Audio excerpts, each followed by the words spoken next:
Where are you at right now, less than 24 hours later? Well, I mean, of course, bewildered.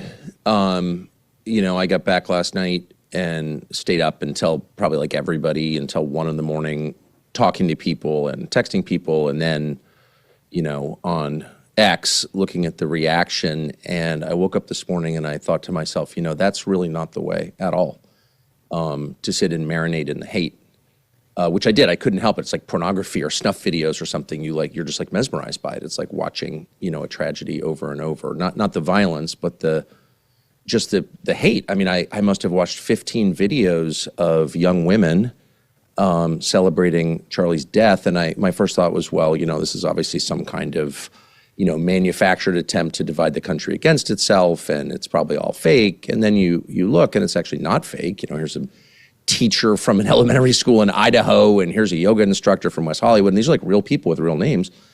And then you realize, boy, I mean, the depth of evil out there is really overwhelming. Like, what country? What do I know the country? Do I know who lives here? Like, what is this? And I was just, I couldn't turn away. And then I realized when I woke up this morning, that's really hurting me. And I woke up to a group text from my wife, to our family text. Of course, everyone knew Charlie. He was just at our house, and very upset for a bunch of different reasons. And she sent Luke 6, which is like the most radical thing that anyone's ever said. And it's like, no. Love your enemies. Pray for your persecutors. When someone assaults you, don't fight back.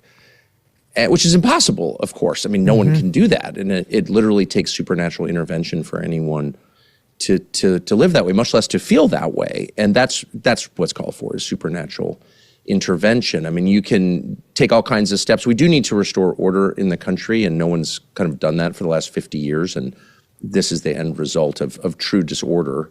And by order, by the way, that doesn't mean authoritarian behavior or limiting people's constitutional rights or races. There's nothing like that. I mean, order is the key to happiness and peace. Order is what God creates out of chaos at the beginning of Genesis. Like, order is a prerequisite for joy. So we need order. We don't have it. I hope it's restored.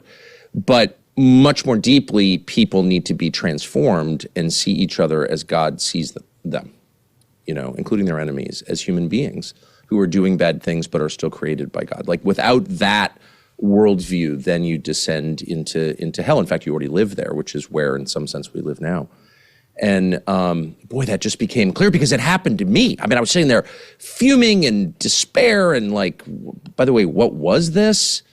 There's always a lot going on in the backdrop, a lot. And I don't know, of course, the answer, but everyone's got an opinion on that. And it really took me away from Charlie, Erica, and their children, and the things that you should be meditating on and praying about. It totally took me out of that into this place of hate, and I don't want to go there. So let me just say quickly about Charlie. I've known him since he was a teenager, and just an amazing person. But the two things that stick out, he's a Christian man, and we talked about that a lot, including just the other day. There's a lot of pressure on public people who run huge, $100 million a year nonprofits, and there are a lot of pitfalls and traps. It's why so many of them are destroyed. And Charlie really did, without betraying details, like, he walked the line for real. It was the topic of many conversations between us because I've seen so many people destroyed. Most people are destroyed by power, and he wasn't. And I just really admire that. I mean, to his last moments, in order, he cared about God, his wife, and his children, and then his country. So, and that was totally real, completely real. I can affirm that because I just talked to him about it so much. And I admire that, and he's a model, really. I mean, he didn't have hate in his heart. And it was funny, and again, it's one of the reasons I couldn't stop looking at these videos last night. People were describing the opposite of what he was. He was filled with hate. No. And if you talk to him about people who had attacked him or who were truly his enemies, up to, and I think including the people who assassinated him yesterday, he would never, ever express hate, ever. He would always turn to, no, this person has been led astray. This person is clearly possessed by dark forces. This person is a perpetrator, but also a victim of evil. I mean, that really was his worldview. That's the Christian worldview. And he expressed that in public and especially in private. And I think that faith, which was completely real, not the fake faith that you see on display so often, but a real one, that was the root of his courage. And he had real courage.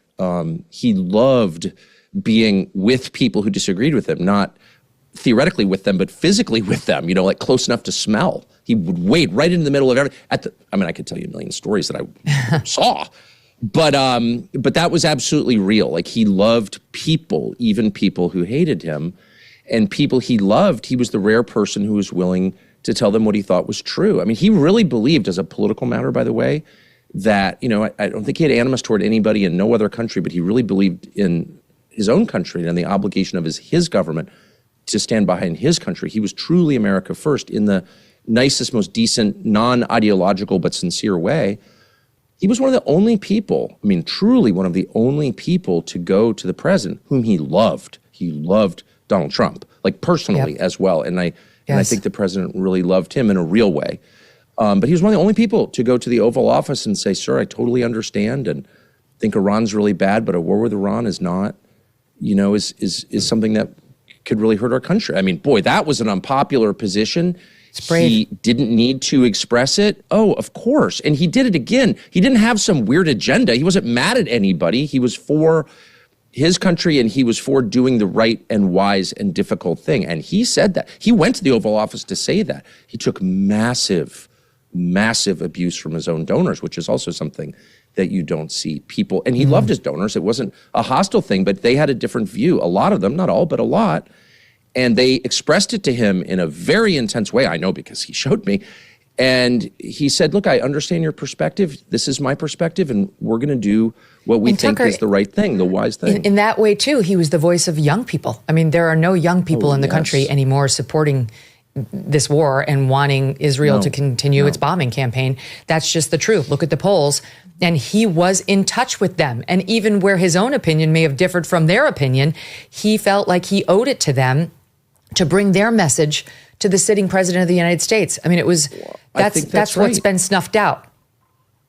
Well, as he has been, unfortunately, but he was one of the very few people I have met who combined a love for everyone involved with strong views. So again, he was not animated by anything creepy or weird. I mean, you knew him intimately, so you know this is true.